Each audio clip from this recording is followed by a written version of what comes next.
ये बहुत बढ़िया बात इन्होंने कही मेरे बारे में, मेरे सम्मान में, कि मैं शब्द से अर्थ निकालता हूँ, शब्दों से अर्थ निकाल लेता हूँ, अलग अलग अर्थ निकाल लेता हूँ।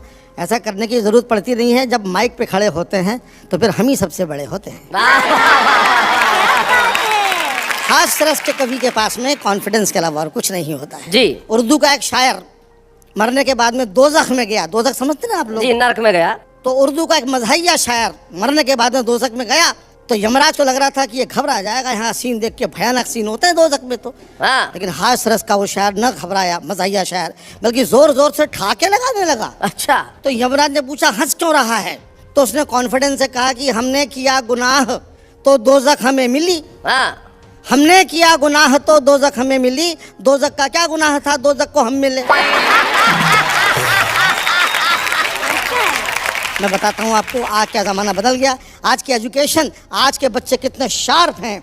किसी ज़माने में बच्चे भोले भाले होते थे, आजकल केवल भाले होते हैं। क्योंकि टेक्नोलॉजी आ गई है, कंप्यूटर आ गया है, बच्चे कंप्यूटराइज पैदा हो रहे हैं। एक मास्टर ने बड़ा भोंडा सवाल बच्चे से पूछा कि 100 चूहे खा के बिल्ली हज को चली। ये तो कहावत है, लेकिन उसने हज को गायब कर दिया। अच्छा। और कहा खाली स्थान भरो।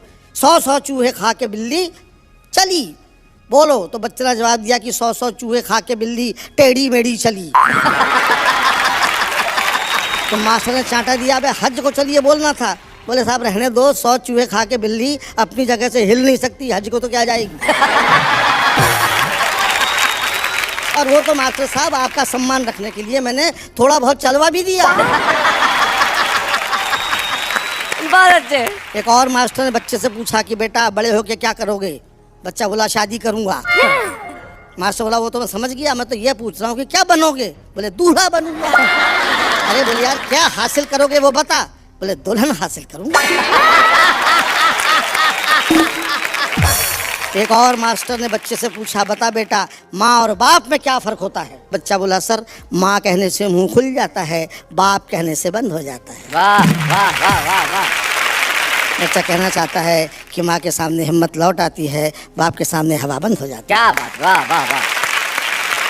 हम लोग तो कविताओं में एक्सपेरिमेंट करते हैं जी। जिंदगी एक्सपेरिमेंट का ही दूसरा नाम है। मुझे याद है कि एक जेल के अंदर रामलीला मनाई गई तो एक्सपेरिमेंट में जेलर को लक्ष्मण बना दिया। अच्छा।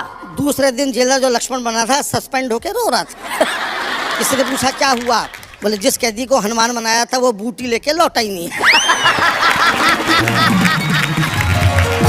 आपको जो श्राद्ध पे खाने के लिए बुलाया था ठाकुर साहब ने, वो क्या हुआ था? अब वो ठाकुर साहब ही नहीं रहे।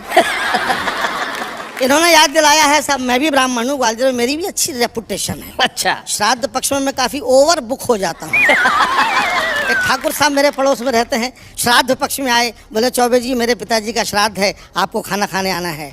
मैंने कहा ठाकुर साहब मैं श्राद्ध का नहीं श्रद्धा का खाता हूँ। क्या बात है, वाह वाह वाह वाह वाह, बहुत अच्छे।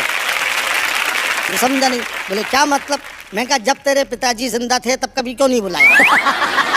तब कभी नाश्ते पे भी नहीं बुलाया, मरने के बाद में डायरेक्ट लंच पे बुला रहा है। मैं तेरे पिताजी का एजेंट हूँ क्या?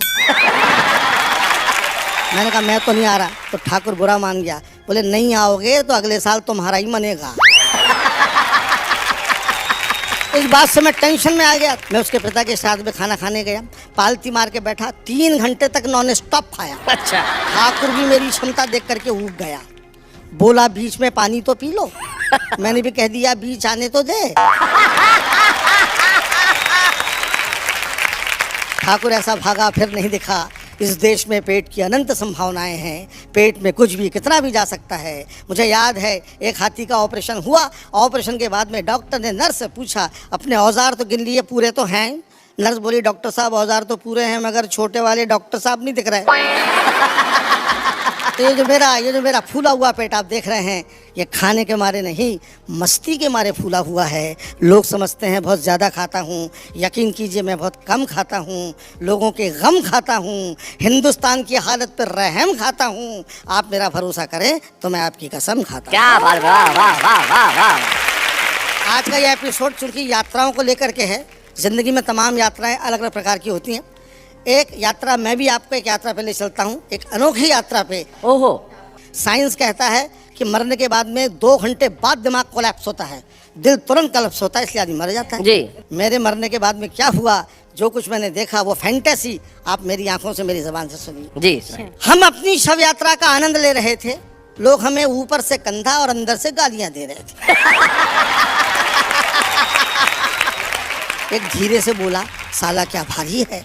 दूसरा बोला, भाई साहब ट्रक की सवारी है। अच्छा। और ट्रक ने भी मना कर दिया तो हमारे कंधों पे जा रही है। एक हमारे ऑफिस का मित्र बोला कि इसे मरना ही था तो संडे को मरता, कहाँ मंडे को मर गया बेदर्दी, कमबख्त एक ही तो छुट्टी बची थी, कमबख्त ने उसकी भी हत्या कर दी। क्या बात है, वाह वाह वाह वाह। एक और बोला कि हाँ यार काम तो हमारा भी लटक गया, आज बिजली का बिल जमा करने की लास्ट डेट थी तो यहाँ पर अटक गया, अब कल जो पेनल्टी भरना पड़ेगा उसका पैसा क्या इसका बाप देगा।